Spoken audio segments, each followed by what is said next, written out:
라디오 독서실 한국인이 사랑하는 우리 문학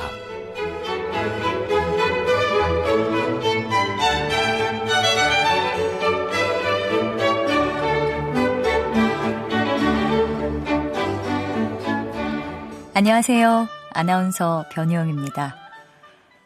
달빛 기도 한가위 이혜인. 너도 나도 집을 향한 그리움으로 둥근 달이 되는 한가위. 우리가 서로를 바라보는 눈길이 달빛처럼 순하고 부드럽기를. 우리의 삶이 욕심의 어둠을 걷어내 좀 더 환해지기를. 모난 미움과 편견을 버리고 좀 더 둥그러지기를 두 손 모아 기도하렵니다. 한가위 최광림. 어머니, 오늘은 당신의 치마폭에서 달이 뜨는 날입니다. 아슬한 황토길을 돌아 대바람에 실려온 길 잃은 별들도 툇마루에 부서지는 그런 날입니다. 밀랍처럼 곱기만한 햇살과 저렇듯 해산달이 부푼 것도 당신이 살점 떼내 내건 동물인 까닭입니다. 새벽 이슬 따담은 정한수 한 사발로도 차례상은 그저 경건한 풍요로움입니다. 네, 오늘 먼저 이혜인님의 달빛기도 한가위, 또 최강림님의 한가위 이렇게 앞부분 소개해드렸습니다. 추석이 되면 여러분은 가장 먼저 뭘 떠올리시나요? 보름달? 아니면 고향? 추석 때 어머니를 떠올리는 분이 있다면 아마도 그건 어머니의 품이 한가위처럼 넉넉하고 풍요롭기 때문일 겁니다. 눈 돌아간다. 차는 돌아간다. 억울한 사고 없게. 차는 돌아간다. 눈 돌아간다. 차는 돌아간다. 끊김없이 생생한. 차는 돌아간다. 요즘 차는 다는 게 대세라던데? 내 차에 눈을 달자. 고품격 블랙박스 차눈.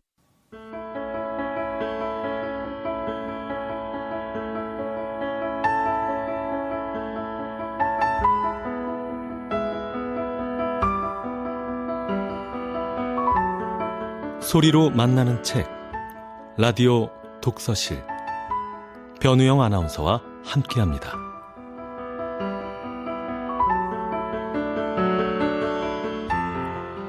KBS 라디오 독서실 추석 연휴가 시작됐습니다. 추석 연휴에 함께하실 작품은 바로 김순 작가의 초야인데요. 김순 작가는 1997년 대전일보 신춘문예에 느림에 대하여가 당선이 됐고요. 1998년 문학동네 신인상에 중세의 시간이 당선되면서 문단에 나왔습니다. 소설집으로는 투견, 침대, 간과 쓸개, 또 장편소설로는 백치들, 철, 나의 아름다운 죄인들, 물, 노란 개를 버리러 등이 있습니다. 2006년 대산 창작기금을 받은 적도 있고요. 현재는 작업 동인으로 활동 중입니다. 2012년에는 노란 개를 버리러 바로 이 작품으로 허균 문학 작가상을 받았고요. 2013년에는 그 밤의 경숙으로 제58회 현대문학상을 수상했습니다. 작품 소개한 후에 김순 작가와 작품에 대한 얘기도 나눠보도록 할게요. KBS 라디오 독서실 한국인이 사랑하는 우리 문학. 그럼 김순 작가의 초야 지금부터 시작합니다.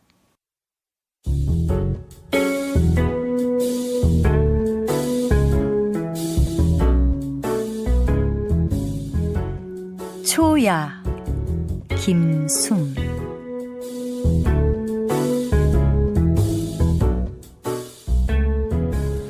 첫날 밤을 잘 치르려나 모르겠네. 저 목소리는 퇴근인가 만근인가. 별 걱정을 다 하네. 어련히 알아서 치르실까봐. 그럼 저 목소리는 그녀와 사촌지간인 퇴근과 만근은 친형제로 목소리가 비슷해 번번이 화숙을 혼란스럽게 했다. 일껏 퇴근과 통화하다 만근으로 착각하고 만근처의 안부를 물은 적도 있다. 누님, 나 만근이에요. 생김새 또한 뺏쏜 두 형제는 느물느물한 성격마저 닮아 있었다. 7, 8년 전 의기투합해 경기도 안양 쪽에서 정육점을 크게 차렸다 말아먹은 뒤로 자신들이 한 어머니에게서 난 혈육이라는 명백한 사실을 까맣게 망각했는지 철전지 원수가 되었다. 엄동설안에 첫날 밤 치르시게 생겼네. 목구멍에서부터 억눌려 나오는 그것은 해근의 목소리였다.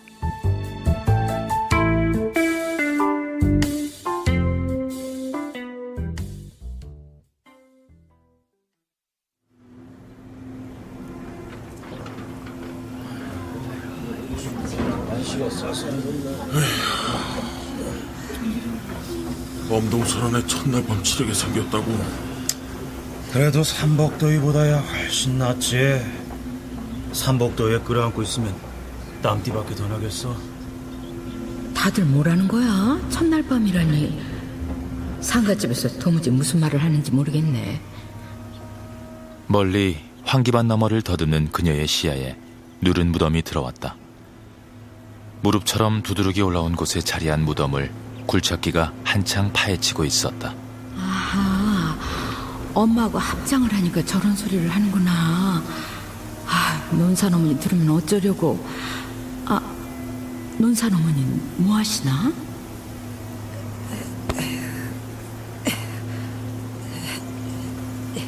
논산 어머니는 무청시래기 같은 스카프로 목을 조르듯 감고 쥐색 카디건에인 보풀하기를 하염없이 좋게 2시간은 내달린 연구차가 마침내 서는 줄도 모르고 쥐어뜯고 있었다. 상주인 해근을 보자마자 굴착기 기사는 바스켓을 허공에 박아놓고 운전대에서 내려와 투덜투덜 불평을 늘어놓았다.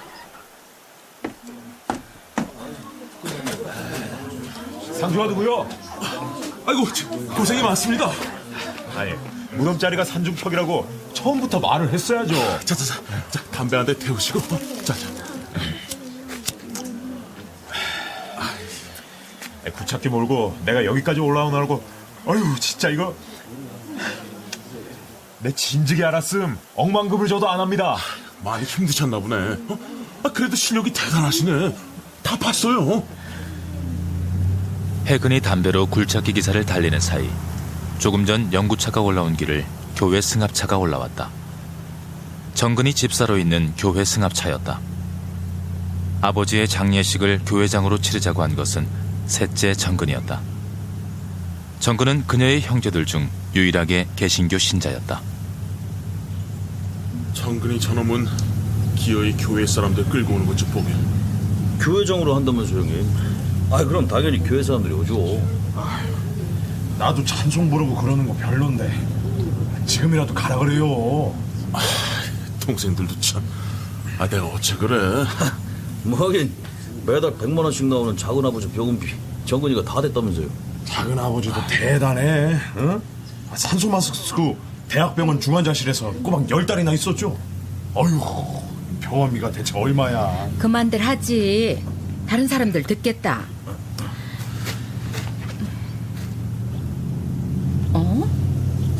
옥미영. 김씨 위주인 이름들 사이에서 돌연변이처럼 성이 유별나게 튀는 이름은 해근의 전처 이름이었다. 어머니의 장례를 치를 때만 해도 빈소주방을 진두지휘하면서 맏며느리 노릇을 톡톡히 하더니 3년도 안 돼 소송까지 걸며 해근과 이혼했다.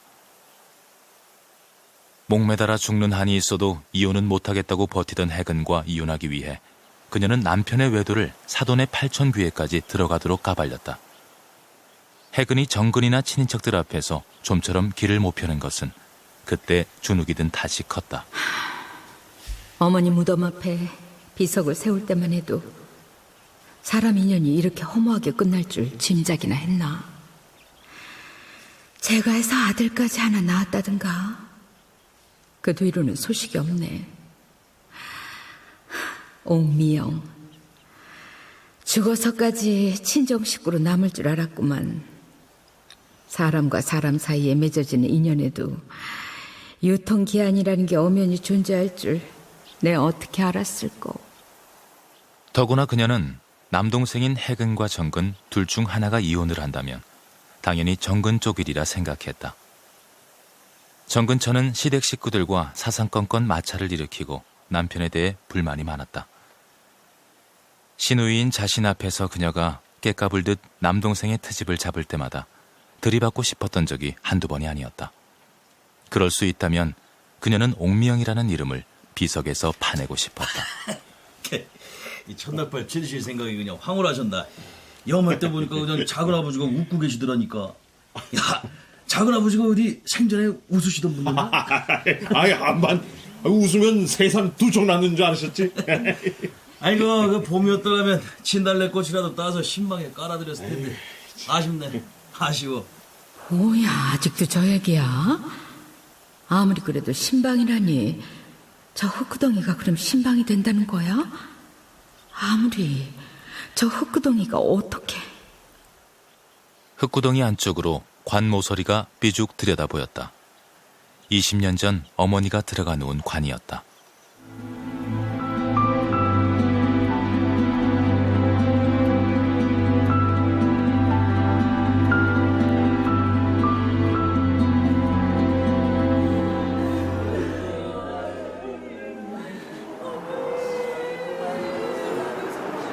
일곱 개의 구멍을 북두칠성 모형으로 뚫어놓은 칠성판 위에 어머니를 누이고 관 뚜껑을 덮기 전 아버지는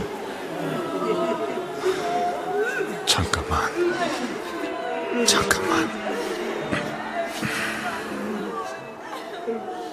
상복 위에 걸치고 있던 잠바를 벗더니 베개처럼 둘둘 말아 관 속 어머니의 발밑 어중간하게 뜬 공간에 쑤셔 넣었다. 장례를 치르는 내내 이런 방구 없이 줄담배만 태우던 아버지의 돌연한 행동을 누구 하나 나서서 말리지 않았다.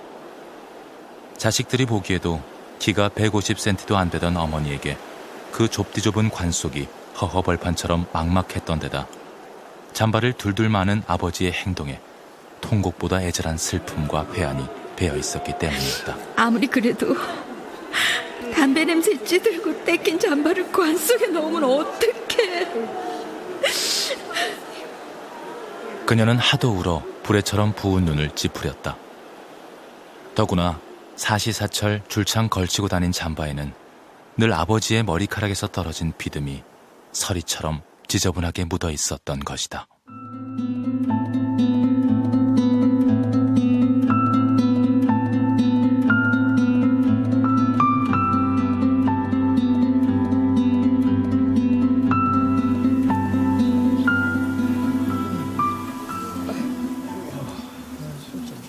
엊그제가 소환이었다.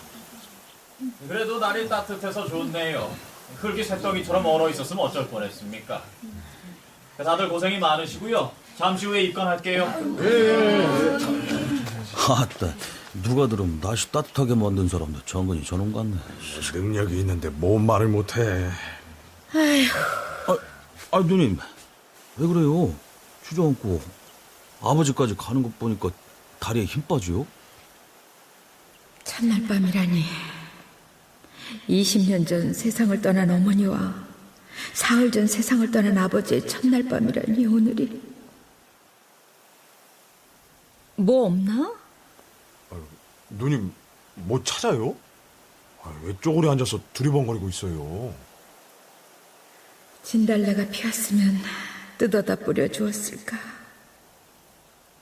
흙 덮고 나면 암흑 천지에다 침묵뿐인 신방을 화사하게 꾸며 주었을까. 어디 진달래뿐이겠어. 산철쭉, 개나리, 산달래, 연산홍 한 무더기 뜯어다가 알록달록 소꿉놀이 하듯 신방을 꾸며 줬을 텐데. 자, 서두르자고. 이 새색시가 연지곤지 찍고 3일 전부터 기다리고 있으니까. 엄마 얼굴은 연지곤지 찍을 자리 남아나지 않았을 만큼 썩어 문드러졌을 텐데. 용케 남아있다 한들 우리 엄마가 어디 생전 얼굴에 뭘 찍어 바르던 사람이야? 딸인 그녀가 곱게 화장한 어머니의 얼굴을 본 것은 손으로 꼽을 수 있을 정도였다. 어머니는 손발이 저절로 트고 갈라지는 한겨울에도 대중목욕탕에 흔히 비치되어 있는 싸구려 로션 하나로 버텼다. 오래전 그녀는 어머니의 얼굴을 화장시켜준 적이 있었다.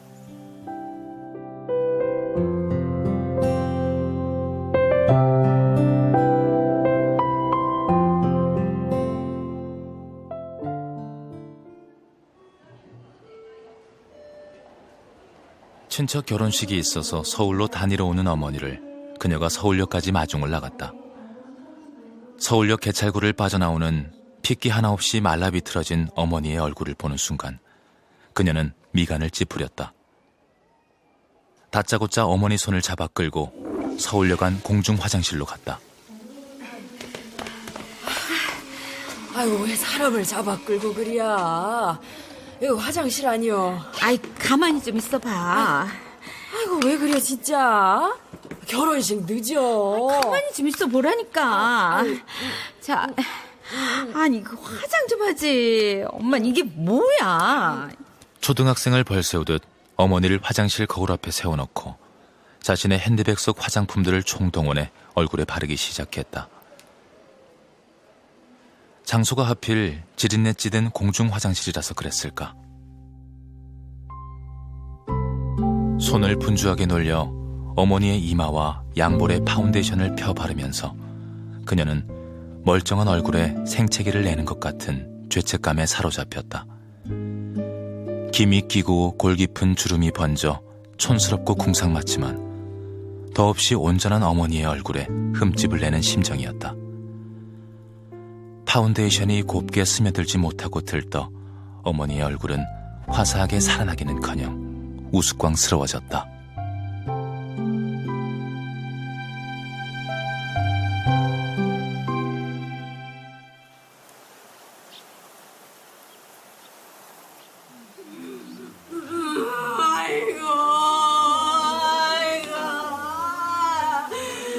아이고, 새색시 달궜네.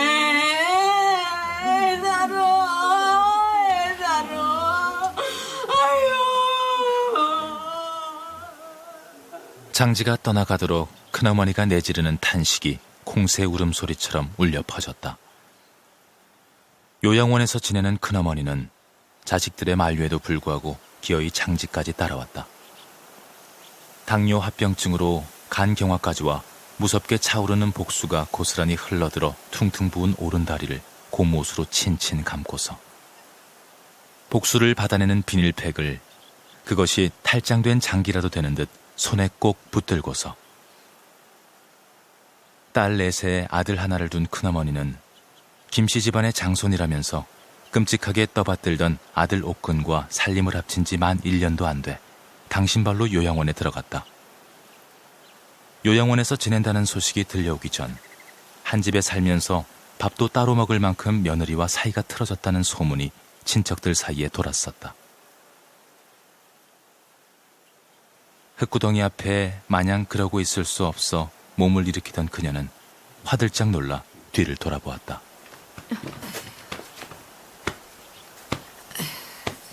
헐게 묻었구만. 누구? 논산 어머니였다. 흙이 묻었는지 느리지만 야무진 손놀림으로 소복 치마를 털어주고 그녀로부터 다급히 돌아섰다. 그녀가 흙구덩이에 정신이 팔려있는 사이 연구차 앞에 흰 천막이 쳐져 있었다. 형님도 이쪽으로 오세요. 해근의 새 여자. 전 남편 사이에 남매가 있다고 했던가. 제 속으로 난 자식들 떼어놓고 나와 남의 자식 키우면서 사는 데는 비치 못할 사연이 있겠지. 돌아가셨을 때 어머니 연세가 어떻게 되셨대요? 겨우 56. 논산 어머니는 어디로 가시는 거야? 우리 엄마 그때 56.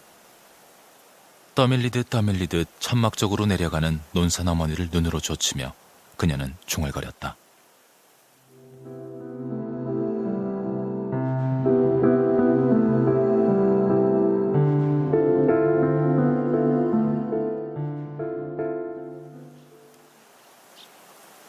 합장료를 해야겠어. 아버지와 어머니 두 분 중 합장을 원한 쪽은 아버지였다. 죽어서도 너희들 어머니와 한 무덤에 묻히고 싶다는 고백은 건너뛰고 아버지는 맞이인 해근에게 합장묘를 해야겠다는 속내를 털어놓았다. 합장묘 자리에 어머니를 먼저 묻은 지 20년. 관 속 어머니의 육신은 진즉에 짓무르고 썩어 형체를 잃었을 것이었다. 그러나 막 3일장을 치른 아버지의 육신은 누르스름하게 부어오르고 부패가 시작되기는 했지만 아직 온전했다. 인골무더기와 관 속에 든 지 반나절도 안 지난 육신이 한 무덤에 묻히는 걸 두고 첫날 밤이라니. 살아생전에 사지육신 멀쩡한 부모가 에덴 동산의 아담과 이브처럼 발가벗고 서로 끌어안고 있는 장면을 상상하는 것만으로 그녀는 민망하고 거북했다. 그 궁합이 맞으려나 모르겠네. 근 30년 기사식당을 한 큰어머니는 농이 짓고 세상 만사에 통달했다. 택시 기사들로부터 주워들어 모르는 세상 소식이 없고 깨우치지 않은 이치가 없었다. 쌍욕을 달고 사는 큰어머니에게 질렸으면서도 집안 사람들이 그녀를 무시 못하는 것은 큰아버지의 부재에도 홀로 오남매를 키우고 맏며느리로서의 도리를 다했기 때문이었다. 아따, 큰어머니도 참 걱정도 팔자시네. 아이고 이놈아, 이승궁합 보고 저승궁합하고 다를까 봐서 그러지.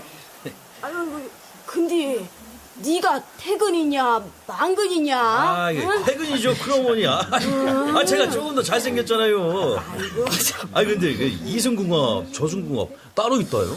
아이고 젊어 궁합 늙어 궁합 따로 있는디. 응? 이승궁합 저승궁합 따로 없을까? 응. 아유, 큰어머니 참. 젊어 궁합, 늙어 궁합 따로 있다는 소린 생전 처음 듣네요. 아이고 이 망근 때가 너희들은 젊어서 서로 소 닭 보듯 맨성맨성하다가 응? 다 늙어가지고 응? 인꼬처럼 서로를 끔찍하니 위하면서 사는 부부도 못 봤냐? 응? 하여간 그냥 우리 큰어머니는 모르는 게 없으시다니까. 응? 박사요 박사, 만물 박사. 아유, 그럼 네가 망근이구만. 아유 이놈아, 내가 모르는 게 있는 줄 아냐? 응? 서울대 나온 박사를 한뜨럭 데리고 와봐. 응? 날 당할 놈이 한 놈이라도 있나 이놈아? 아이고, 아니죠. 하버드대 나온 박사를 10트럭 데려놔도 그냥 우리 큰어머님 상대가 안 되지. 상대가 안 돼, 절대. 농조가 다분한 목소리로 태근이 중얼거렸다. 왜들 저러나 눈살이 찌푸려지면서도 그녀는 이해되었다. 희로애락이 질펀하게 오가는 자리가 고인을 떠나보내는 자리가 아닌가.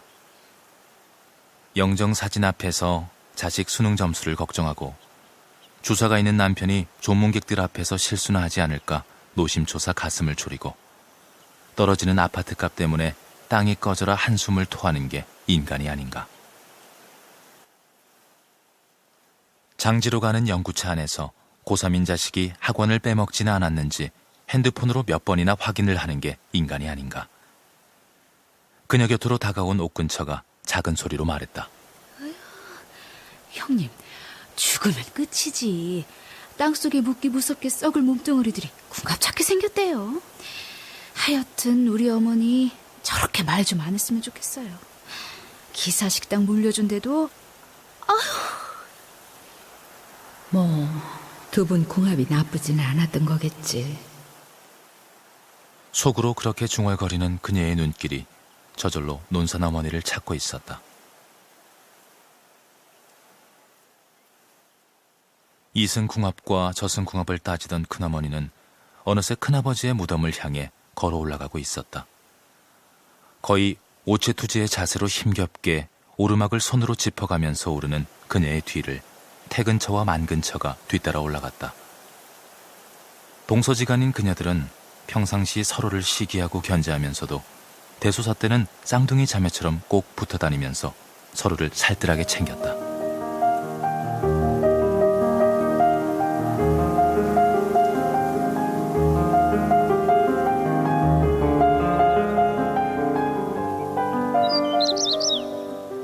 큰아버지의 무덤은 남쪽을 향해 자리를 잡아 볕이 따숩게 내리쬐었다.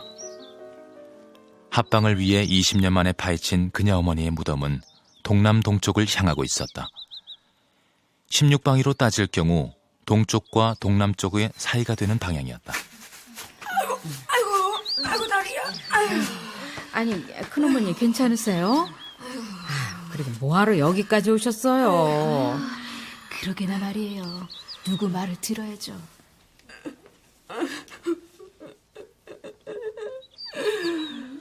동서는 좋겠네. 좋겠어. 아버지의 관이 들어갈 자리를 마련하느라 남자들이 동분서주하는 동안 여자들은 큰아버지 무덤 아래에 모여 휴식을 취했다.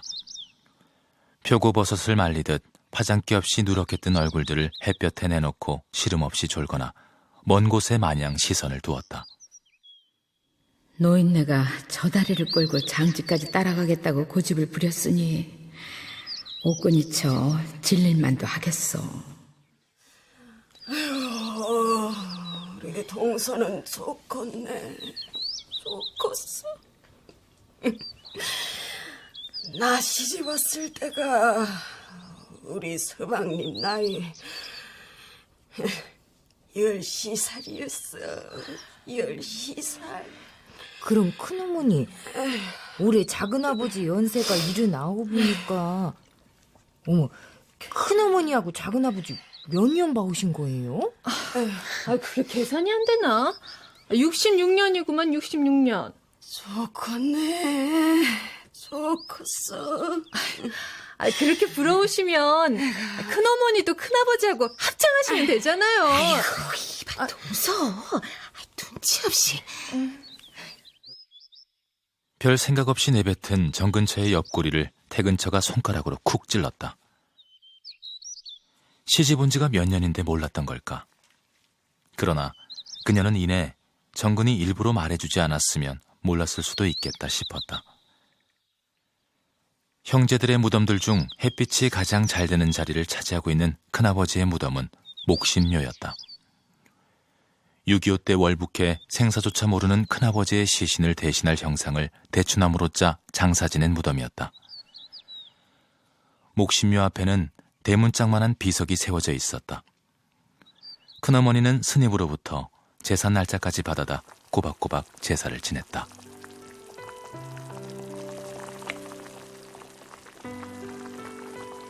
상강즈음인 제사 때마다 큰어머니는 너끈은 좋게 나가는 돼지 목살 덩어리를 된장조차 풀지 않은 맑은 맹물에 삶아 제사상에 올렸다.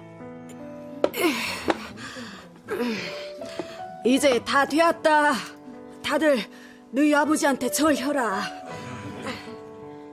기름이 번지르르 흐르는 돼지 목살은 제사상에 차려진 나물들과 과일들, 고기와 생선을 압도하면서 상 가운데 자리를 차지했다. 돼지 목살로 인해 살풍경한 분위기를 풍기던 큰아버지 제사상은 횟수를 거듭하면서 큰 집만의 제사 풍습으로 자리를 잡았다. 제사를 다 드린 뒤 큰어머니가 썰어내는 돼지 목살은 향내와 수육 특유의 냄새가 어우러져 독특한 냄새를 풍겼다. 어느 해인가 그녀도 큰집 제사에 참석했다. 큰어머니가 돼지 목살 써는 모습을 본 적이 있었다.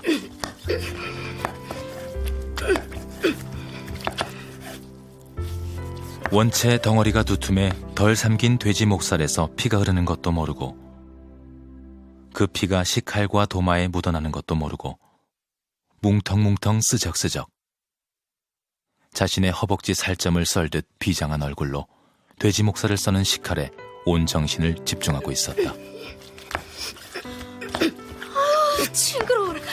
어머니, 피요 피. 아유, 다시 삶아야겠네.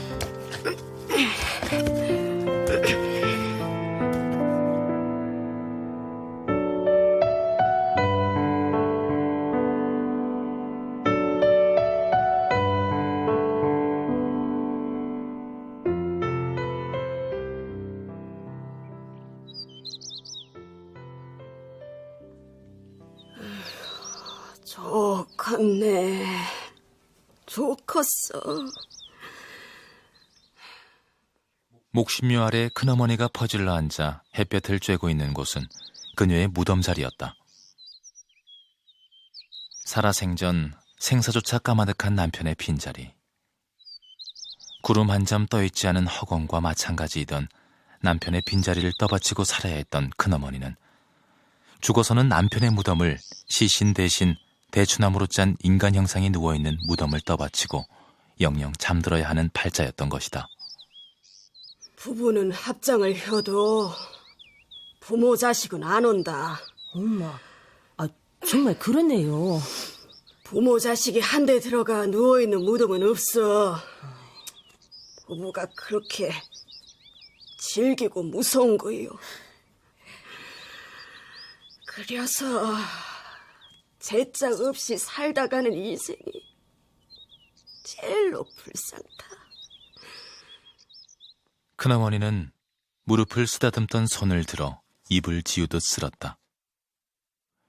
그 언젠가 큰어머니가 어머니에게 하는 소리를 그녀는 들은 적이 있었다. 대장 절제 수술을 받기 위해 어머니가 서울 소재 대학병원에 입원해 있을 때였다. 어머니의 손을 꼭 잡고서 신신당부를 하다 흘린 고백이었다. 동서는 어떻게든 살아서 100년회로 혀라. 100년회로 혀. 우리 애들 아버지 새벽 첫 딸기 울기도 전에 천길 저수지 물속 같던 마당을 나선기라. 눈알이 하얗게 새도록 기다려도 오지를 않아. 무심히 흘려들었던 고백이 새삼스럽게 그녀의 심장에 파문을 일으켜 큰어머니를 물끄러미 바라보았다. 얼마나 애가 타도록 기다려야 눈알이 셀까? 하얗게 셀까? 우리 정우도 어서 제짝을 찾아야 할 텐데. 아유, 형님도 참. 정우야, 직장 번듯하겠다. 인물도 그만하면 빠지지 않겠다. 때되는 알아서 제짝 만나 결혼하고 살 걸 뭔 걱정이래요. 아이고, 글쎄, 그 때가 언제 나올지 모르겠으니까 속을 끓이는 거 아니여. 때가 있다는 말을, 다 때가 있다는 말을 누가 했더라? 논산 어머니였던가? 맥처럼 팔딱팔딱 뛰는 민물새우를 한 대접 팔팔 끓는 찌개 국물 속으로 들이부으면서 갈색이 돌던 민물새우는 찌개 국물 속에 잠기자마자 분홍빛으로 변했다. 어쩌다 그 말이 논산 어머니의 입에서 흘러나왔을까?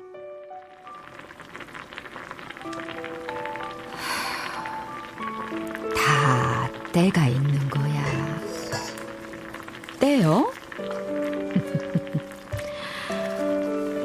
울 때가 있는가 하면 웃을 때가 있고, 태어날 때가 있는가 하면 죽을 때가 있고, 부술 때가 있는가 하면 세울 때가 있고, 심을 때가 있는가 하면 거두어들일 때가 있고, 때가 없는 일이 어디 있나.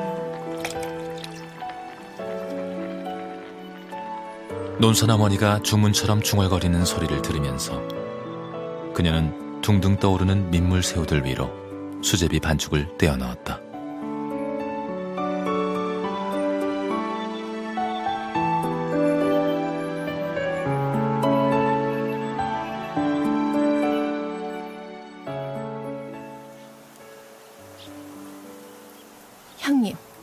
형님도 합장하고 싶으세요? 글쎄, 잘 모르겠네. 저는 싫어요. 정 근처의 목소리가 야멸차도록 단호해 그녀는 그 이유가 물어봐지지 않았다. 죽어서까지 한 무덤에 묻히기를 소원하는 부부가 몇이나 될까. 그때가 엄마 돌아가실 무렵부터였으니까 벌써 20년 가까이 남편하고 각방을 쓰고 있는 거네. 각방을 쓰기 전 아이들 눈치가 보이는 데다 남아도는 방이 없어 어쩔 수 없이 한 방을 쓸 때도 이불을 따로 깔고 잤다. 살아서도 각방을 쓰는 그녀로서는 죽어서는 더더구나 한 무덤에 묻히고 싶지 않았다. 45살 이후로 그녀는 남편과 한 이부자리에 든 적이 없었다. 부부라는 관계가 육체를 나누지 않고도 얼마든지 평탄하고 평온하게 유지될 수 있다는 걸 그녀는 자신의 경험을 통해 철저히 깨달았다. 10년, 20년, 30년 서로 손 한 번 잡지 않고도 부부로 살아갈 수 있다는 것을, 자식들을 길러내고 친인척 경조사를 챙기고 심지어 절대자 앞에 나란히 설 수 있다는 것을. 당신 참 무서운 여자야. 동창기에서 부부 동반으로 울릉도에 여행을 다녀오던 여객선 안에서였다. 멀미약에 취해 먹먹하던 자신의 귀에 들려오던 남편의 중얼거림을 들으면서 그녀는 질끈 눈을 감아버렸다. 동창계를 시작할 때만 해도 부부는 9쌍이었다. 30년 가까이 시간이 흘러 남아있는 부부는 겨우 4쌍이었다. 2쌍은 이혼의 남남으로 살고 있고 2쌍은 사별했으며 1쌍은 소식이 끊겼다. 육적으로 전혀 소통하지 않으면서 온종일 단둘이 집에서 지내도 말 한마디 나누지 않으면서 아무 문제 없다는 듯 시침이 뚝 떼고 금슬 좋은 부부로 살아가고 있는 자신들이 그녀는 문득 혐오스러워졌다.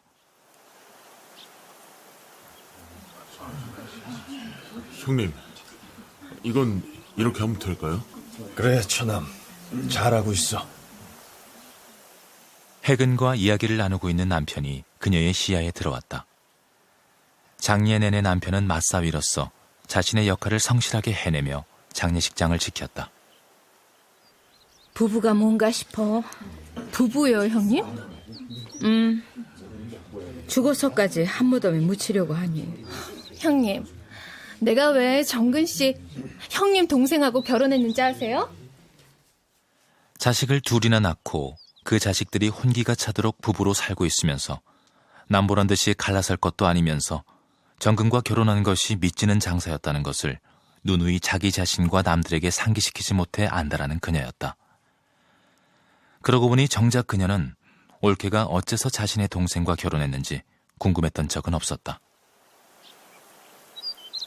그러게. 왜 올케? 사리분별 정확하고 계산 속 빠른 올케가 왜 믿지는 장사를 했는지 궁금하긴 하네. 세상이 생기기 전부터 내가 아내로 정해졌다는 거예요. 그게 무슨 말이야? 글쎄, 세상이 생기기 전부터 제가 자기 아내로 정해졌다지 뭐예요?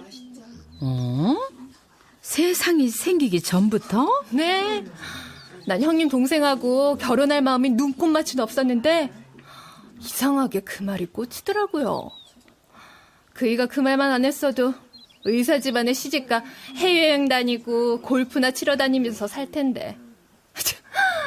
저는 그 말이 그이가 한 말인 줄 알았는데 나중에 알고 보니까 성경에 나오는 말이지 뭐예요? 그 말은 세상이 생기기 전부터 부부의 인연이 맺어진다는 뜻인가?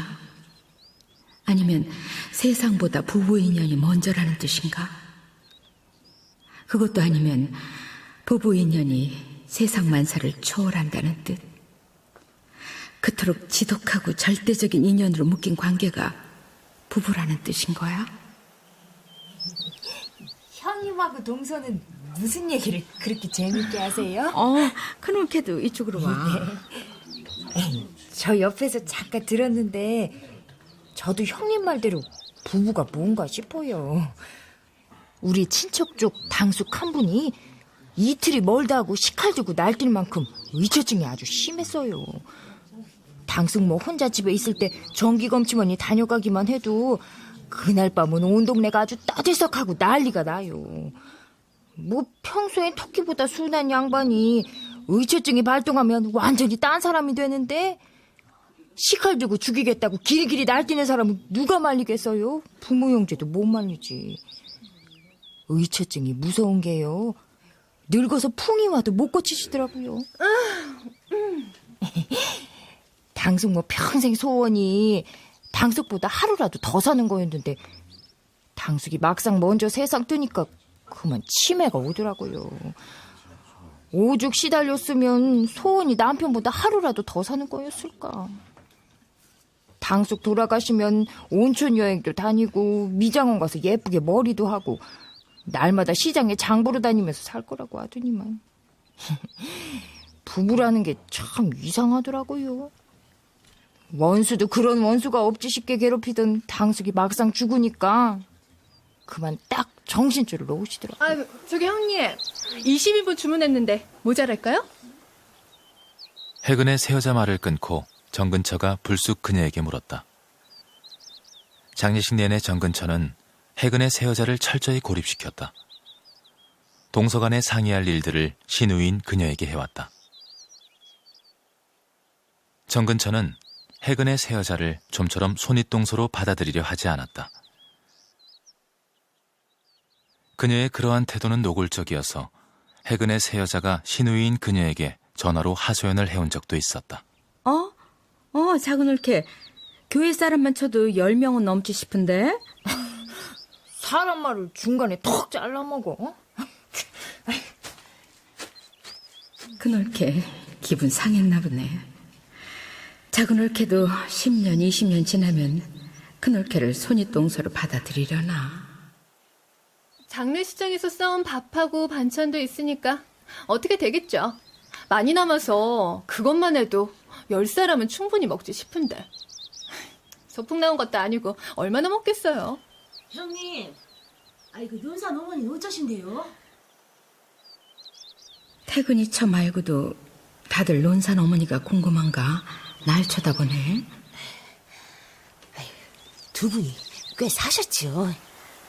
어머니가 죽고 1년쯤 지나서였으니까 두 분이 함께 산 세월이 거의 20년. 영감님이 떠나셔서 그러나 소리 맞은 배추처럼 기가 팍 죽으셨네. 그래도 논산 어머니 정정하신 것 같아요. 아까 보니까 식사도 잘 하시더만요. 육개장에 밥 한 고기를 다 말아 드시는 걸 보면. 아이고, 형님, 그 논산 어머니가 70이 벌써 넘으셨죠?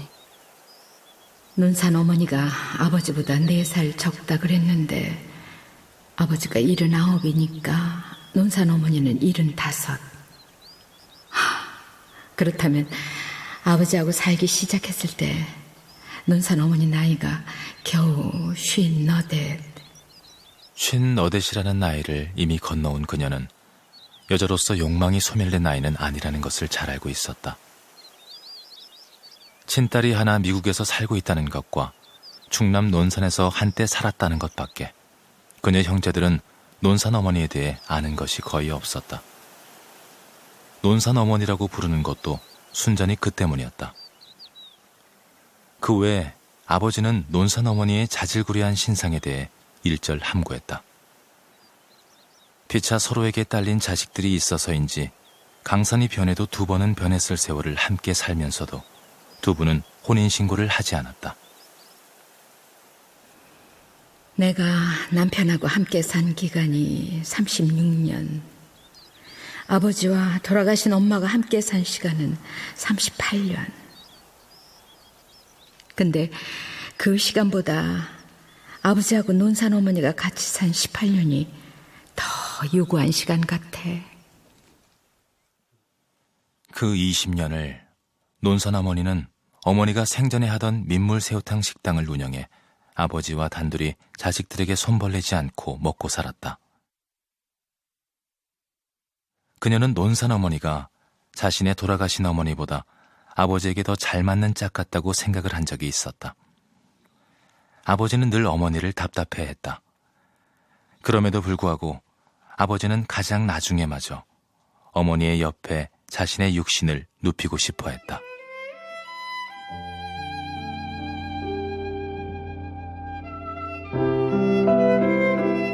합장료를 해야겠어.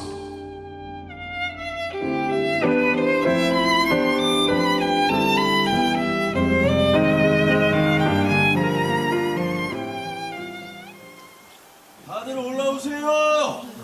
다 됐습니다.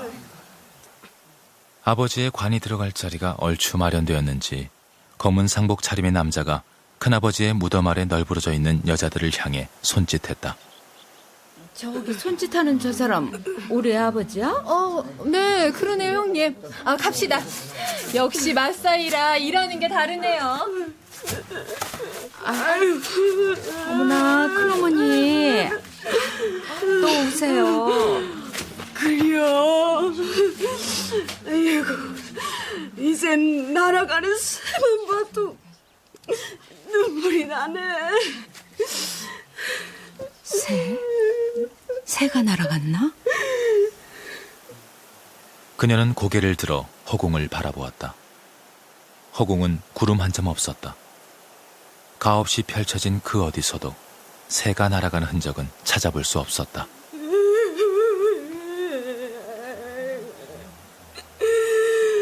날아가는 새만 보면 그렇게나 우리 집 양반이 날아가는 것 같아서 눈물이 난다고. 네. 아유, 가물가물하니 얼굴마저 깜깜한 우리 집 양반이 날아가는 것 같아서 우리의 피도 안 마른 자식 새끼들 출출이 이 내 몸뚱이에 매달아 놓고서 날아가 버리는 것 같아서 간수보다 쓴 눈물이 난다.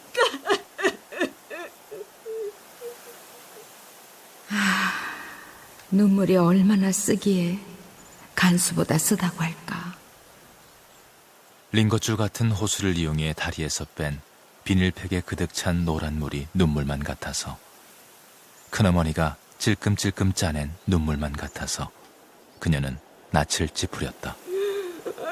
큰어머니도 참, 새가 어디 날아갔다 그러세요. 형님, 갑시다.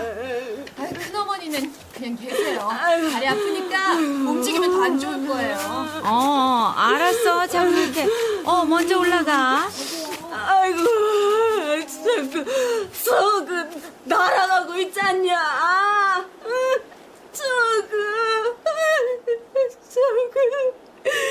저그도 날아가네. 네, 큰어머니. 여기저기 새가 많이도 날아가네요. 내 눈에는 보이지 않지만 백내장으로 고생하는 큰어머니 눈에는 다 보일 거야.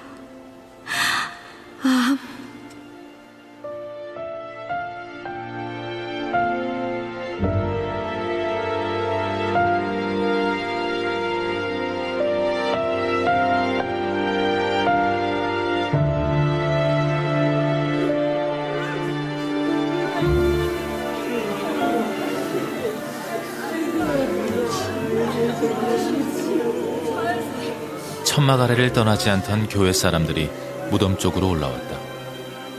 검게 차려입은 남자들과 여자들이 무덤을 둘러싸고 있다. 그녀는 흙구덩이를 내려다보았다.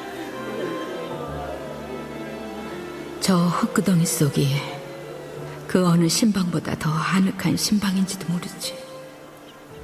5성급, 6성급 호텔 룸보다 첫날 밤을 치르기에 더 아늑한 신방인지도. 흙을 덮고 떼장을 씌우면 세상 천지 아버지와 어머니 두 분뿐일 것이었다. 한 처음에 두 분뿐이었듯 오장육부와 살이 썩어 인골만 남도록 기다려 마침내 합일에 든 두 분의 무덤 위로 별이 떠오르고 바람이 불 것이었다. 그녀는 어쩐지 관뚜껑을 열면 어머니가 18, 아버지에게 시집을 올 즈음에 소시적 모습으로 되돌아가 누워있을 것만 같다. 논산어머니 어디 가셨지? 논산어머니가 보이지 않았다. 상득군이 아버지의 관을 내려 어머니의 옆에 놓은 동안에도 논산어머니는 나타나지 않았다. 큰어머니는 홀로 큰아버지의 무덤 아래에 버려진 듯 퍼질러 앉아 있었다. 아니, 어딜 가셨지? 누구? 당신 누구 찾아? 남편이었다. 사흘밤을 장례식장에서 지새우다시피 한 데다 면도를 못해 그의 얼굴은 까칠했다. 20년 넘게 각방을 쓰고 잠자리는커녕 서로의 손조차 잡지 않으면서 자신들이 여전히 부부라는 사실이, 36해째 버젓이 부부로 살아가고 있다는 사실이, 성실히 양가 집안의 경조사를 치르고 도리를 다한다는 사실이, 그녀는 불현듯 끔찍하게 생각되었다. 어느 한쪽에서 문제제기를 하지 않는 한 죽어서도 부부로 엮여 기억되리라는 사실이.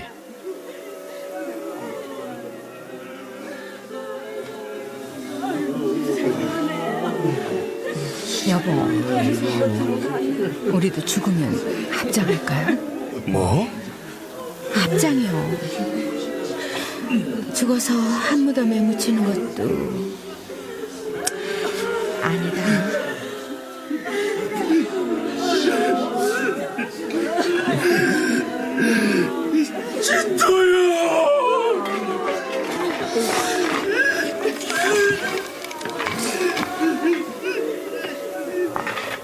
가슴 저 밑바닥에서 터져나오는 흐느낌을 억누르느라 그의 어깨가 들썩였다.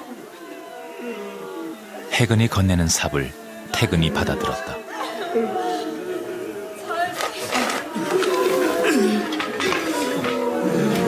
큰아버지, 큰어머니, 첫날밤 잘 지내세요.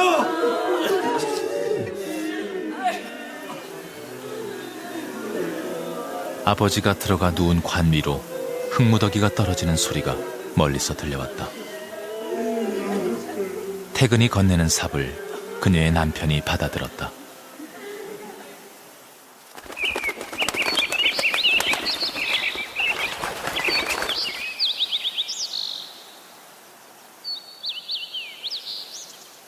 새 2마리가 웅덩이 같은 그림자를 들이우면서 시차를 두고 날아갔다.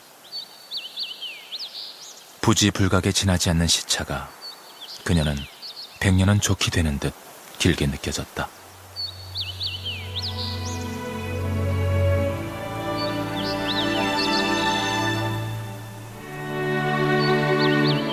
천년, 만년은 되는 듯.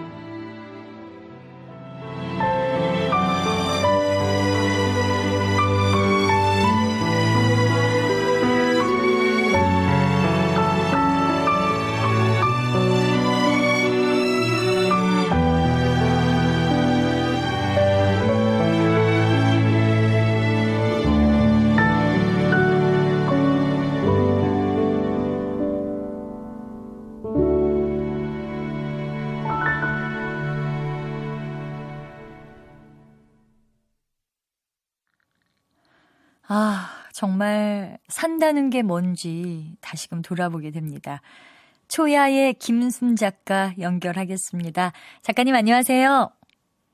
안녕하세요. 반갑습니다. 네. 참 신기해요. 망자를 떠나보는 장례식장에서는 참 그 각자의 삶을 돌아보게 되지 않습니까? 작가께서는 언제 어떤 배경으로 이 작품을 쓰게 되셨는지 궁금합니다. 올해 초에 쓰게 됐는데요. 네네. 그러니까 카페에 갔다가 이제 그 옆자리에서 그 중년 여인들이 하는 이야기를 이렇게 듣게 되었어요. 근데 일부러 들은 건 아니었고요. 그분들이 이제 좀 음성이 이렇게 크셔서 이렇게 하는 이야기가 좀 들려왔는데, 네네. 이제 합장에 관한 얘기를 나누고 계시던가요? 네, 나누고 어머나, 있었거든요. 예, 근데 예. 그때 이제 그 합장을 하면서 이제 뭐 첫날 밤 잘 보내시라고 이런 말을 한다는 소리를 듣고 이제 그 이야기에서 시작이 되었습니다. 저는 근데 이 작품을 끝까지 함께한 후에는 이런 얘기였구나. 조금 쓸쓸해졌었거든요. 작가께서 이 작품을 통해서 정말 하고 싶었던 얘기는 뭘지 들어보고 싶습니다. 저는 그 부부로 엮이는 남녀의 인연에 대해서 좀 생각해보고 싶었고, 저 자신이. 그리고 또 그런 걸 좀 한번 이렇게 또 써보고 싶다라는 그런 또 욕구가 저 안에 있었던 것 같아요. 부부 얘기를 정말 하고 싶으셨던 거군요. 네, 부부의 인연에 대해서. 예. 근데 어쩌면 그 부모 자식보다 더 어떤 징한 인연이 그렇죠. 인연이 네, 아닌가. 왜냐하면 맞습니다. 예, 부모 자식은 그냥 이렇게 받아들이는 어떤 인연이 일방적으로. 인연이 네. 그런 것 같은데 또 부부도 또 그러면서도 또 아니기도 하고 서로 쌍방이기도 하고. 예, 그런 맞습니다. 것 같아요. 그래서 굉장히 흥미로운 어떤 그 인연이 아닌가 예, 생각하게 돼요. 네. 김순 작가는 한결같은 그런 템포로 작품을 발표해 오셨는데 그래서인지 독자들이 초야 이 작품 역시 김순 작가표다라고 그렇게 얘기를 하거든요. 본인의 작품에는 어떤 특징이 있다고 본인도 느끼십니까? 그런데 이제 제 작품에 대해서 이렇게 해주시는 평가들 그냥 그런 것들을 생각해서 이렇게 그 특징을 제가 뭐 특징이 뭘까 이렇게 한번 이렇게 생각해 봤는데 그냥 네. 적나라함 적나라함. 네네 그게 아닌가. 그렇군요. 네. 예. 현재는 어떤 작품 쓰고 계세요? 지금은 바늘에 대한 소설 쓰고 있어요. 아, 바늘요? 실과 바늘, 네네. 그 바늘. 네네네. 바늘을 의인화시키는 건가요? 아니요. 그렇지 않고 그냥 이렇게 바느질하는 여자들 이야기. 네네. 네. 네. 그거 역시 적나라하게 드러납니까? 단편들보다는 네. 지금 쓰고 있는 작품은 장편인데 네. 적나라한 건 좀 단편들에 이렇게 해당하는 어떤 특징인 것 같아요. 네. 장편보다는. 그럼 다음 작품도 기대하면서 기다리고 있겠습니다. 오늘 말씀 고맙습니다. 네, 감사합니다. 네, 지금까지 초야의 김순 작가와 함께 얘기 나눠봤습니다. KBS 라디오 독서실, 오늘은 김순 작가의 초야 함께 만나봤습니다. 지금까지 음악의 김형진, 효과의 안익수, 노동걸, 김기평, 기술의 김남희, 극본 서연희, 제작 김민정, 저는 아나운서 변우영이었습니다. 다음 주 이 시간에는요, 전성태 작가의 성묘를 방송해드리도록 하겠습니다.